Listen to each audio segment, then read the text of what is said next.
Using wax, block out the saddles of the model. The wax needs to be 1 to 1/2 millimeter thick, which is about the thickness of the base plate wax. This is going to create relief for the application of the acrylic later.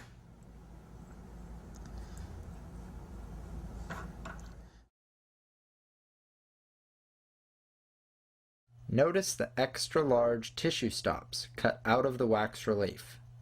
This makes the partial very solid during the frame try-in. That is crucial when dealing with flexible partials. Also, it makes the frame more solid during the press packing or injecting of the acrylic. At this time, block out any areas of extreme undercut. Duplicate the model. After blocking out the model, it is time to duplicate, using reversible or permanent duplicating materials to make your mold.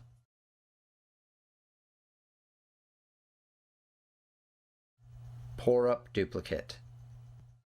Pour up the duplicated mold using CDM Dental's expansion stone. Be sure to use expansion stone because Duracetyl shrinks as it cools, and these stones counteract with shrinkage.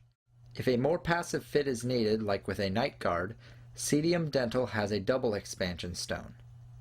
Here we have the blocked out master model next to the expansion stone. Waxing the partial.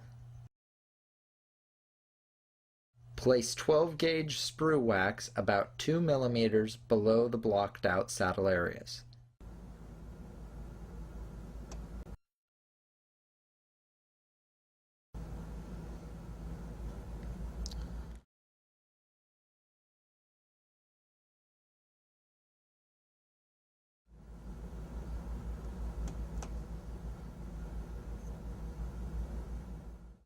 The blue wax highlights where blocked out areas are on the model, so you don't overlap finish lines when waxing. Creating the major connector.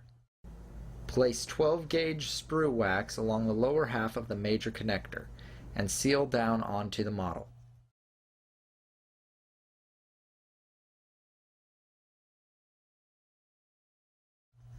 Using your waxing instrument, put a bead of wax along the anterior area of your major connector. Now you have created the borders of your partial. Using heated wax or a sheet of base plate wax, fill in between the borders. Also fill in the saddle areas. There is no need to make retention in the saddles now.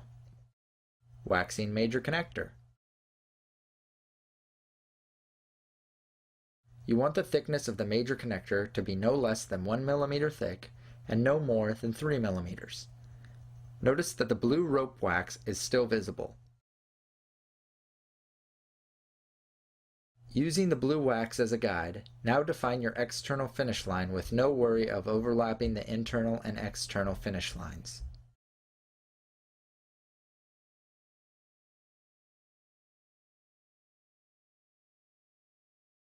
Waxing the clasps. With your major connector waxed, now move on to waxing the clasps.